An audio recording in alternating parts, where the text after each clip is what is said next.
A pauta de hoje está super interessante. Vamos falar sobre esteroides anabolizantes com a vice-presidente da Sociedade Brasileira de Cardiologia, seccional Mato Grosso, doutora Cristina Gama. Doutora, primeiramente quero agradecer por a senhora estar conosco aqui, falando dessa pauta que está super em evidência, né? Muito obrigada pelo convite. É um tema bem atual, extremamente polêmico, a gente vê muito paciente utilizando e de uma forma errada e que causa muito mesmo malefício ao coração. Doutora, o que é o esteroide? Ok. Então, na verdade, os hormônios, eles fazem parte do corpo humano. Então, a gente precisa dos hormônios. Por exemplo, hormônio tiroidiano, hormônios vários atuam na mulher, estrogênio, progesterona, testosterona.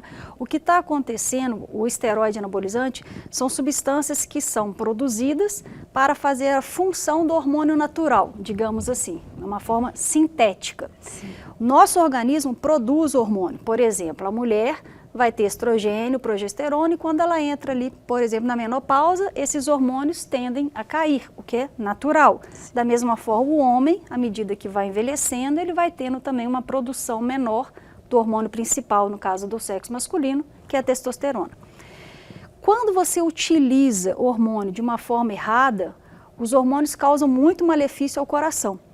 Por exemplo, quando a gente pega um paciente, às vezes jovem, 25, 30 anos, que quer melhorar a linguagem do jovem, o shape, quer ter forma física, e começa a usar, por exemplo, testosterona e Durabolin, tem uma série de hormônios, né? Vamos botar testosterona como exemplo, mas existem vários, tem hormônio do crescimento, que é o GH. Esses hormônios, eles vão ter uma alteração até nível cerebral, porque para a gente produzir hormônio, o estímulo sai do cérebro, hipotálamo, hipófise, testículo. Então é uma coisa muito mais complexa do que só achar que o testículo vai produzir mais ou menos.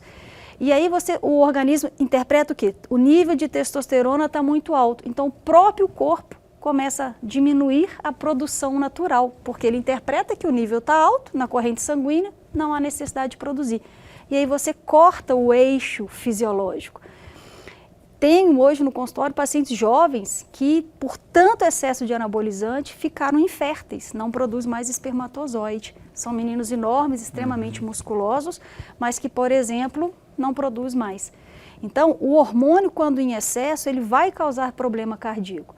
Aumenta a pressão arterial, aumenta o colesterol ruim, que é o LDL colesterol, né, que é o ruim. Ele aumenta a incidência de arritmias cardíacas. Aumenta alterações hepáticas, ou seja, o fígado para metabolizar aquele excesso de hormônio vai sofrer consequências também. E ele causa uma coisa muito comum, que é a hipertrofia do músculo do coração. Então o jovem acha que está só aumentando bíceps, tríceps, não, ele vai aumentar também a musculatura cardíaca. O coração é uma bomba muscular. Então, é um músculo, né? O coração é um músculo. Então, o esteroide, ele aumenta todos os músculos que a gente tem. E o problema é que ele não aumenta de uma forma saudável. Por exemplo, se você pega o físico de um usuário de anabolizante e um físico de um atleta que não usa, você vê que é diferente. Por quê? No coração, você vê isso também quando a gente realiza exame. Quando você faz uma atividade física saudável, com uma alimentação boa, sono de qualidade, as fibras musculares cardíacas, elas têm uma forma de crescimento. Quando você usa anabolizante, essa hipertrofia, esse aumento da fibra, ela se torna de forma anárquica. Então, uma fibra não cresce em cima da outra, digamos assim, de uma forma perfeita. Fica totalmente irregular. Então, o coração tem que fazer uma força gigantesca para ejetar o sangue. Então, em vez do coração ficar saudável, não, ele fica doente, porque é uma hipertrofia rica em colágeno, em fibrose, que não é benéfica ao funcionamento cardíaco. Entendi, doutora. Então, é por isso aumenta a predisposição a infarto? Com certeza, porque além dessas fibras estarem hipertrofiadas, ou seja, você aumenta muito a musculatura, mas paralelamente a isso você não tem aumento da irrigação. Entendi. Você continua com o mesmo número de artérias, mas por uma camada muscular enorme. Além disso, o LDL colesterol estando aumentado com o uso do esteroide anabolizante, o LDL colesterol é quem causa o entupimento das artérias do coração, que é quem faz a irrigação. Entupindo as artérias, o sujeito infarta.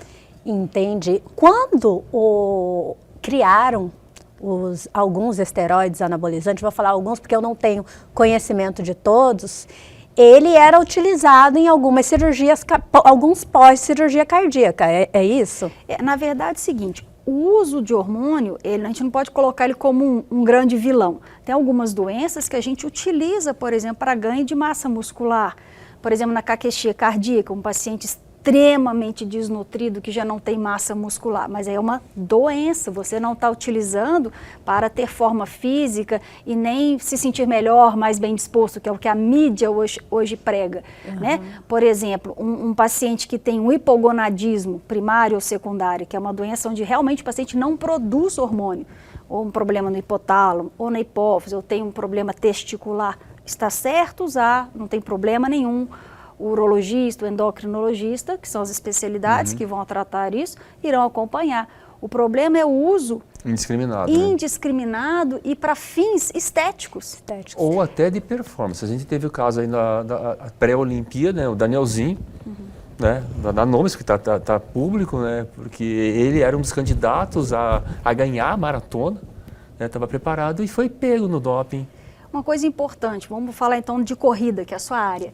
E diga de passagem que é a Cris que cuida do meu coração e todas as minhas maratonas, minhas corridas, tudo acompanhado, sempre por profissionais, e a Cris é uma das profissionais que me acompanha para cuidar do meu coração. Por exemplo, o corredor que vai usar hormônio, eu quero melhorar meu pace, eu quero ter mais força, ele esquece que lesa tendões e articulações o hormônio. Então ele acha que vai estar melhorando o pace, o ritmo de corrida, só que ele pode ter lesões osteoarticulares.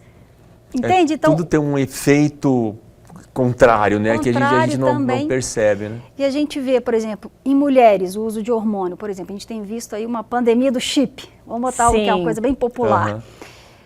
A Sociedade Brasileira de Endocrinologia e Metabologia, a Sociedade Brasileira de Ginecologia, ambas postaram notas explicando os malefícios do chip.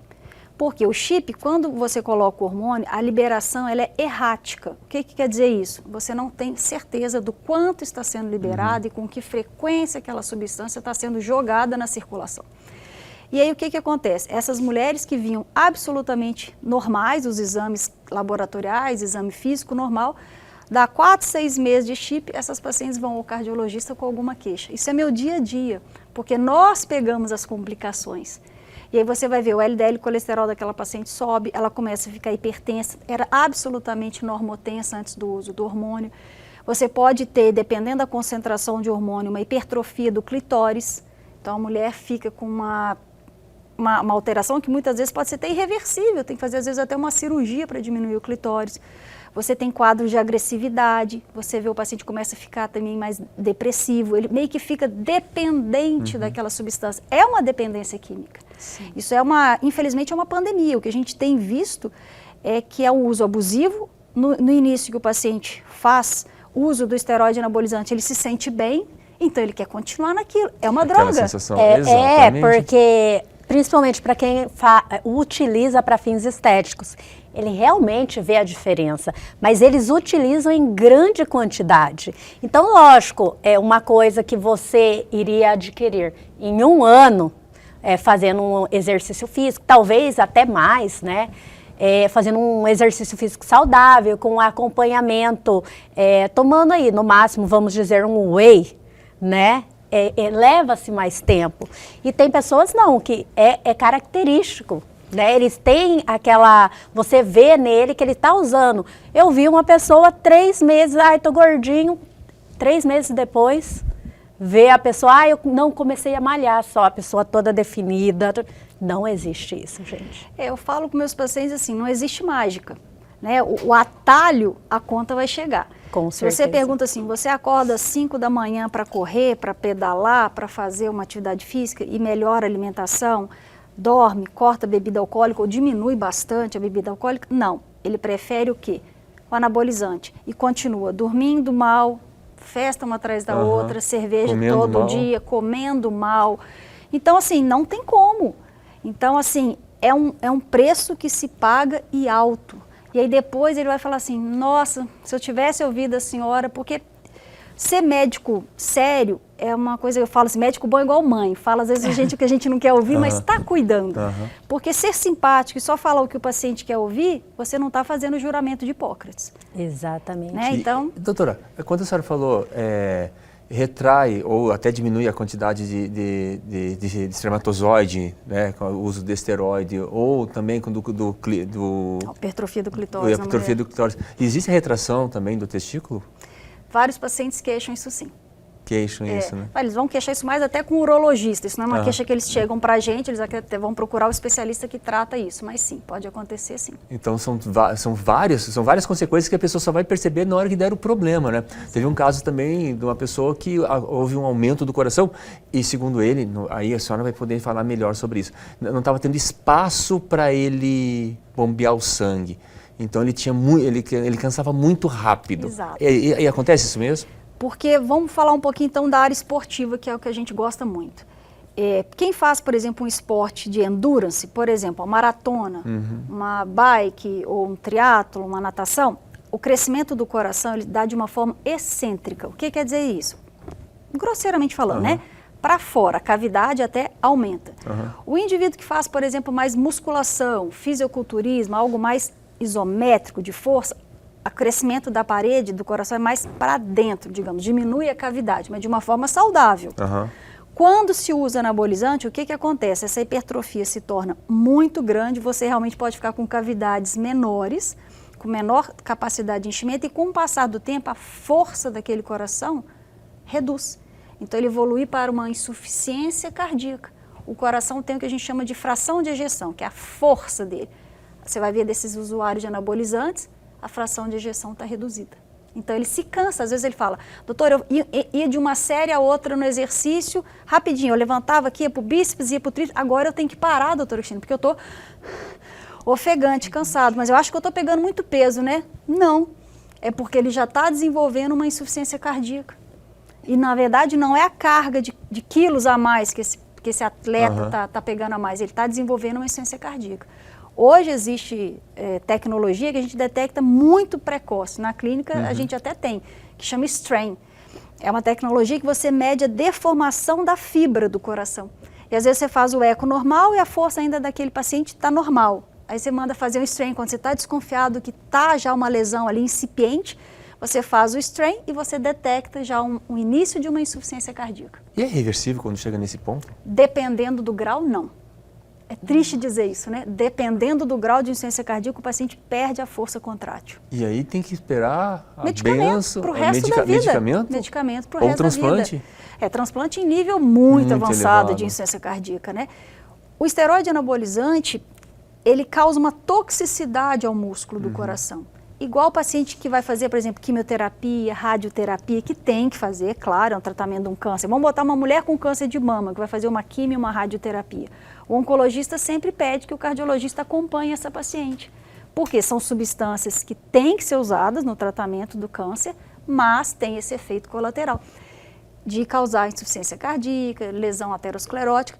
O esteroide anabolizante tem o mesmo efeito. Só que você pensa bem, ali a paciente está tendo que usar por causa de um câncer, uma neoplasia. O outro não, o indivíduo está buscando um shape, uma performance. Então, isso é de uma gravidade... É muito aparente no lado de fora, mas não percebe a agressividade que está acabando com o corpo por dentro, né? Estrago. Estou adorando esse bate-papo, mas o Ela e Você já retorna. É só o tempinho da água.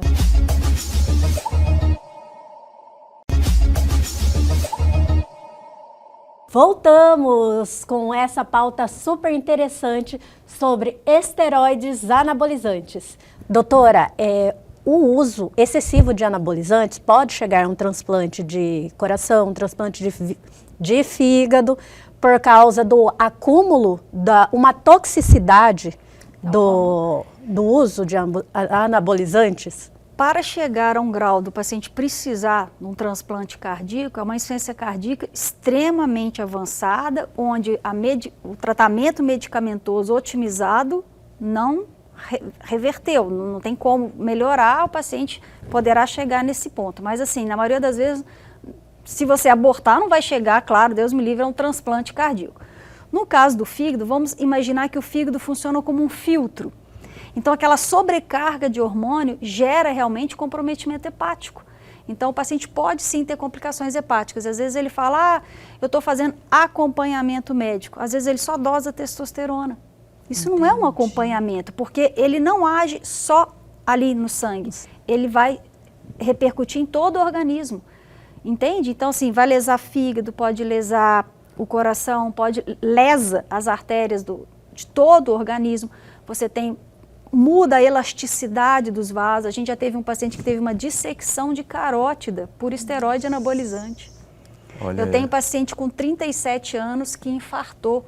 Ele chegou para nós com testosterona para lá de 3.000 de valor de referência.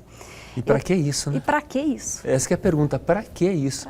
Tem coisas assim que a pessoa nem percebe, mas teve um caso assim até de um conhecido que ele teve um aumento muito grande do grupo muscular, mas a fáscia não acompanhou, né? Aquela pelezinha que cobre o músculo, e o músculo ficou todo retorcido, o músculo acabou morrendo. O problema que a gente vê é esse excesso de necessidade da estética. Exato. Sabe? E às vezes o problema é muito além disso. O que a gente conversa com esse paciente, eu brinco, eu não estou aqui para te julgar se você quer usar ou não. Igual o paciente que fuma.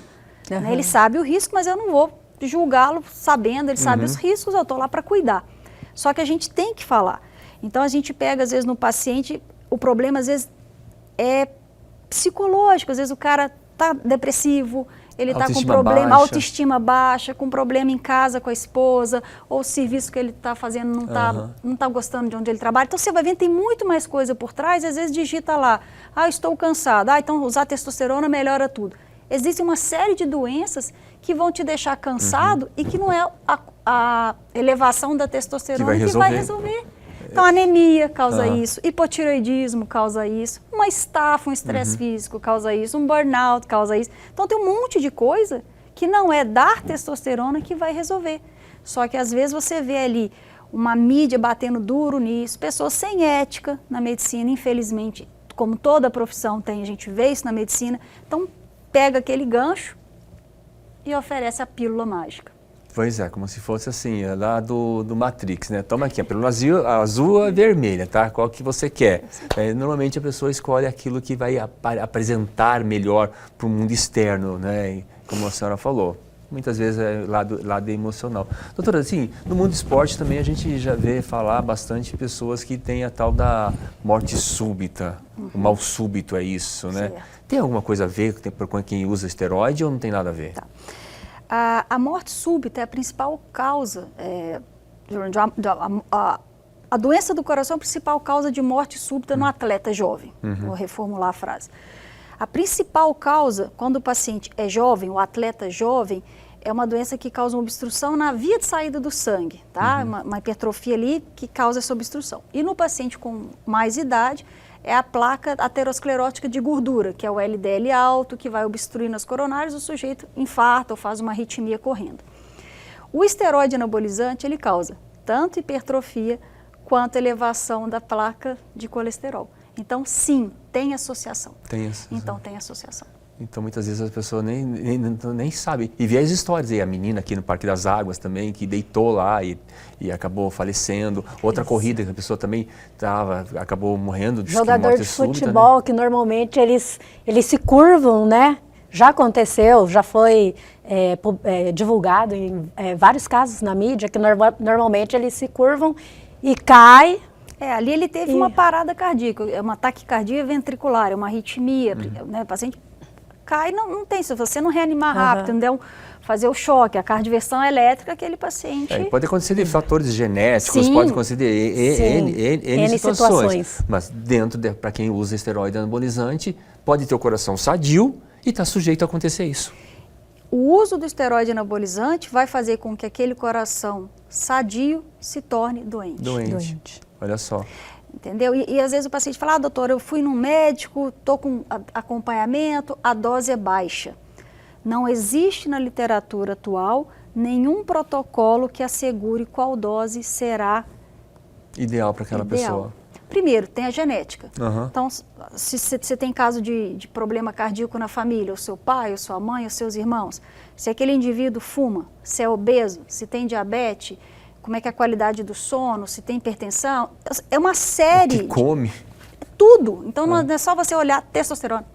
Entende? É muito mais complexo do que isso. Ainda mais que a gente vive aqui numa comunidade que o pessoal está trocando comida por suplementação. Então, até consultando uma nutricionista. A comida passou a ser a suplementação. Cápsulas, né? Passou a ser a suplementação. A pessoa está usando os suplementos como se fosse o alimento. Excelente fala sua. Eu postei outro dia um vídeo exatamente isso que você falou na clínica. Eu peguei um rapaz que estava usando, a prescrição dele tinha mais de 30 substâncias. Ele estava tomando umas 12 cápsulas, 20 cápsulas, sei lá, por dia. Ele fez uma hepatite medicamentosa. Ou seja, o fígado não deu conta de filtrar aquilo tudo que aquele paciente estava utilizando. Que ele tomava de uma vez só? Tomava todo dia, cápsula disso, cápsula daquilo, cápsula daquilo. E aí o que eu falei com ele? Em vez de você gastar esse dinheirão todo em cápsula, vai num bom supermercado e compra fruta, verdura, legume, contrata uma boa nutricionista e um bom personal. Eu ainda brinquei com ele, eu rasgo meu diploma se você não ficar bom. Então, assim, ele estava gastando uma fortuna em suplementos e se você perguntar o que ele comia de fruta, de legume, nada. Então, assim, ele estava exatamente o que você falou, trocando o que é normal, o que é saudável, por essa... Ele fez uma hepatite medicamentosa, esse paciente. Eu tive no Quênia agora há pouco e lá a gente comia comida que era colhida no dia, porque eles não têm geladeira, não tinham como armazenar, então a gente comia comida do dia. E assim, comida básica, aquilo que... Até falei, os nutricionistas vão ter que ir lá para o Quênia reaprender, né? Porque lá a gente estava comendo comida que a gente falava assim, comer comida de verdade. Né? É até uma incoerência, né, falar isso, né? E você vê que é o simples, é o que resolve. Eu tenho uma paciente que chegou para mim com uma queixa. Doutora Cristina, eu estou cansada, eu fui no médico tal, quer me passar hormônio, mas a senhora é médica da minha mãe, eu queria a sua opinião. A moça tem 33 anos, 2 filhos pequenos, que leva na escola, busca na escola, leva no inglês, volta no inglês, gripe, virose de criança. A mãe estava exausta. Eu falei, qualquer mãe, 2 meninos pequenos, vai estar cansada. Não é dar testosterona ou te colocar um chip que vai resolver. Então, eu não acho ético essa postura com o paciente. Pensa bem, é uma vida moderna que essa moça está cansada. Então, assim, o que ela precisava? Eu falei, você gasta o dinheiro contratando uma outra babá para te ajudar, para você ter uma hora para quê? Para você ir numa academia, ou então vai na natação no horário que tem de criança e de mãe, para você fazer a sua atividade física junto com seu filho e gasta com uma nutricionista boa. E até ter saúde e longevidade, até para ficar mais tempo com os próprios filhos, né? Exatamente. E não colocar um chip. Doutora, eu tenho uma dúvida. Eu vi que o uso de anabolizante retarda o seu corpo, seu organismo, de produzir naturalmente outro tipo de hormônio. Isso acontece? Porque, na verdade, é o seguinte, tudo funciona a partir de um eixo cerebral, hipotálamo, hipófise, testículo. Então, se você começa a usar exógeno, hormônio, o eixo hormonal para de estimular a produção natural, porque o cérebro interpreta o quê? O nível está alto, não preciso mandar aquele órgão produzir mais hormônio. É muito comum a gente ouvir isso, doutor, mas ele falou que depois ele dá um outro remedinho que corta esse ciclo e volta tudo ao normal. Eu tenho no meu consultório vários pacientes que nunca voltaram. E pode cortar abruptamente o uso de anabolizante? Ainda tem isso? Não. A gente encaminha para o endocrinologista para ele ir fazendo tipo um desmame, para que o organismo naturalmente volte a produzir o hormônio. Porque senão a pessoa fica sem produzir, né, a glândula hipófise, naturalmente, ou a glândula pineal tem alguma coisa a ver com isso? Não, no eixo principal eu falei, hipotálamo, que é cerebral, hipotálamo, hipófise e no caso do homem ali, o testículo. O testículo, né? Aí ele para de produzir, aí para de aplicar, né? Para de aplicar, a pessoa pode, aí sim a pessoa vai ficar doente, né? Por outras coisas, né? Nem só coração, vai ficar doente de uma forma geral, até emocional, né? Porque a baixa testosterona causa depressão. Isso é uma coisa que a gente vê muito no consultório. E eu vejo muita esposa do paciente que usa vir queixar outra coisa também. Doutora, desde que ele começou a usar, ele está mais agressivo. A testosterona é um hormônio masculino. E você vê no paciente que usa, eles realmente são mais agressivos, é aquela masculinidade. Você tem associação também com excesso de hormônio a quadros depressivos também, quadros psicóticos, se você já tem o que a gente chama de trigger, um gatilho já familiar para aquilo, e o paciente ainda começa a usar, ele pode caminhar para um quadro psicótico, para um quadro depressivo. Não só coisas simples, como aumento de acne, a gente vê muito nessa região do dorso, os pacientes que usam, aumenta. Na mulher, aumenta pelo, a mulher fica com pelo, aumenta muito a oleosidade da pele. Então, assim, a paciente queixa que o marido começou a ficar mais irritado, mais agressivo e perdeu a qualidade do sono. Aí a gente vê a prescrição do paciente, o cara coloca lá melatonina, não sei o que, para dormir e dá hormônio. Então é melhor você não dar hormônio, não precisa o cara usar melatonina. Eu brinco que é a mesma coisa você falar para um diabético, come brigadeiro e aplica insulina. Meu filho, não usa o brigadeiro, que às vezes a dose de insulina que a gente vai usar é bem menor. Então não adianta você, eu brinco que eles dão a doença e cria a solução. Entende? Vende a solução do que aquele próprio profissional aumenta criou. A quantidade de comprimidinhos que a pessoa vai ter que tomar e aí, além disso, ainda pode afetar o fígado. Olha, é um sistema complexo, único que a gente tem que cuidar. É isso aí. Uma coisa interage com a outra. E existem pessoas que, tipo, mulheres, porque não sai espinha, porque a voz não engrossa, fala, eu não estou tendo efeitos colaterais, né? Porque assim, a espinha, o engrossamento da voz são alterações, claro, desagradáveis, mas são muito pequenas comparadas ao estrago interno, que o paciente não está vendo. Não está vendo, então... Tem efeito colateral. Tem não efeito. Tem essa de falar, não tem. Tem. Algum efeito colateral? Tem. Isso é fato, né, doutora? É fato, tem. Então, assim... A gente faz um alerta, né, da Sociedade Brasileira de Cardiologia de Mato Grosso, a gente sempre está divulgando isso, nos nossos congressos a gente fala bastante isso, porque o cardiologista é visto como chato, porque a gente vai cortar o que o paciente está adorando utilizar, só que as complicações todas, quem vai pegar é o cardiologista. E aí ele já, por exemplo, às vezes ele foi no médico que prescreveu, ele notifica para um monte de colega, foi ótimo, não sei o quê. Aí esse monte de paciente vai naquele médico que passa. Aí depois, quando ele complica, ele não notifica para aqueles 20 que foi bom. Então, por isso está se tornando uma pandemia. É dependência química. Com certeza. E não duvido que a pessoa que depois, quando está tendo um efeito colateral e tem que precisar cuidar da saúde, então acho que ele vai ficar falando para as pessoas, eu estou com problema no coração porque eu tomei esteroide. Fala, doutora? Não fala. Não fala, porque sabe. Exatamente. E aí passa o que? Aquela falsa imagem da mídia, que é só bom. Porque a coisa ruim, ninguém posta. Exatamente. São poucos casos, né? Igual do cantor Netinho, que são realmente divulgados, né? Porque o cantor Netinho, eu não sei se você tem conhecimento, ele divulga, aliás...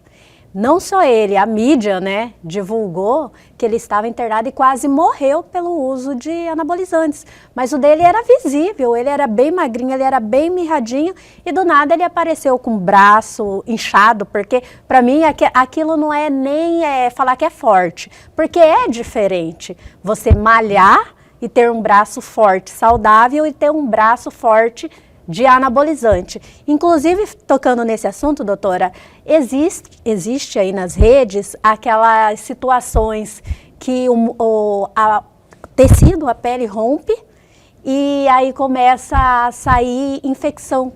Isso é real? Não, na verdade é o seguinte, como você desregula todo o eixo hormonal, se você não está equilibrado, claro que você pode ter uma incidência maior de infecção por baixa de imunidade. Por exemplo, esse paciente, se ele for dormir menos, que ele fica mais irritadiço e tem uma qualidade de sono ruim, aí o sistema imune desse paciente vai lá para baixo. Então, é uma coisa simples, o tal do dormir. Muito atleta não valoriza isso. O dormir é fundamental para o descanso muscular. Então, para as fibras o quê? Relaxarem e para que no dia seguinte sejam estimuladas. Então, assim, o organismo é complexo, né? Então, uma coisinha alterada desregula outra. Às vezes a pessoa nem sabe onde começou o problema e já vai pegar lá do outro lado. Perfeito. Campelo, eu por mim ficaria com a doutora Cristina aqui, mais 2 programas falando sobre anabolizantes que eu tenho certeza que É um tema muito extenso, né, doutora? Porém, o nosso tempo está chegando no limite. Doutora, só mais uma dúvida, aliás, para que a senhora retorne aqui. É verdade que a mulher tem uma predisposição maior de doença cardíaca que o homem? Boa pergunta. A mulher vai todo ano ao ginecologista, né, fazer o preventivo de mama, ginecológico, o que está certíssimo, né, tem a campanha do Outubro Rosa, só que as doenças do coração matam as mulheres muito mais do que a doença de mama e útero juntas. Você sabia disso? Não, a mulher, a chance dela sabia. morrer de doença cardíaca é muito maior do que de morrer, por exemplo, de um CA de mama ou um CA de útero. Então, eu tenho vários colegas ginecologistas, aos quais eu parabenizo, que sempre, ao sair do check-up ginecológico, falam, agora passa lá na doutora Cristina Gama que vamos olhar o coração. Por quê? A mulher não tem essa ideia. Ela leva o marido ao médico, leva o irmão ao médico, o pai ao cardiologista, mas ela mesma não faz check-up cardiológico. E realmente a doença cardíaca mata a mulher mais do que útero e mama. Uhum. Em relação a que fase a mulher tem mais doença que o homem? Até a menopausa, os homens têm maior predisposição a morrerem de coração do que o sexo feminino. Quando a mulher entra na menopausa, ela não só se equipara ao homem, como ela passa a ter uma incidência maior de doenças cardiovasculares. Por quê? Você tem uma redução do estrogênio, progesterona, que são hormônios bons, protetores do aparelho cardiovascular, e a mulher tem artérias mais finas, a mulher tem diferentes comportamentos do sexo masculino. Então, realmente, a mulher, por exemplo, entrou na menopausa, a incidência dela de problema cardíaco se torna maior. Então, fique alerta. Você entrou na menopausa, vai buscar cardiologista e se fizer esteroide anabolizante, pelo amor de Deus... Você já está atrasado para procurar o cardiologista, já está né? atrasado. Digo lá, a doutora Cristina Gama, lá na Clínica Ictus, que fica ali no Bosque da Saúde, né? É isso aí, a Clínica Ictus Corte Check-up, no Bosque da Saúde, na Avenida Aclimação. E espero ter ajudado, contribuído um pouquinho aqui para esclarecer um tema que realmente gera polêmica. Com certeza, doutora. Doutora, mas eu espero a senhora aqui num próximo programa para a gente esclarecer mais as dúvidas. Porque agora, Campelo, eu tenho certeza que nossas redes vão ficar congestionadas. Bombar, né? Como assim mulher tem mais predisposição a morrer por doença no coração, né? E até nós que somos atletas, eu vou lá e ela até com carinho, quando ela faz o exame, aí vem o meu resultado lá, vem com um coraçãozinho, você está pronto para correr a maratona. Isso é lindo, maravilhoso. Perfeito. Mas, doutora, mais uma vez eu quero agradecer a senhora por ter estado aqui conosco. Eu sei que deve estar com pacientes, né, aguardando, e, no entanto, a senhora está aqui transmitindo informação e informação de qualidade para mim, para o Campelo e para nossos telespectadores. Muito obrigada. Obrigada a vocês pelo convite. Eu sempre torço para cada vez, toda maratona que ele vai, eu torço lá, porque a gente vibra com o sucesso de vocês. É uma coisa interessante. A gente grita nas competições, bora que seu coração aguenta, e a gente realmente fica feliz quando os nossos pacientes vão bem. A vitória não é... A gente pensa, cara, a vitória é nossa também, porque vocês estão lá dando exemplo, né, Campelo? Meus parabéns. Exatamente. Obrigada pelo convite. Nós que agradecemos a sua presença. E o Ela e Você de hoje fica por aqui. Quero agradecer você, telespectador, por ter estado conosco em mais um programa. E você pode agora apontar a sua câmera de celular para esse QR Code que está aí e ir direto para o nosso canal no YouTube. Se inscreva, ative o sininho, que essa entrevista maravilhosa com a doutora Cris já está lá disponível para você e muito mais conteúdo. Até amanhã.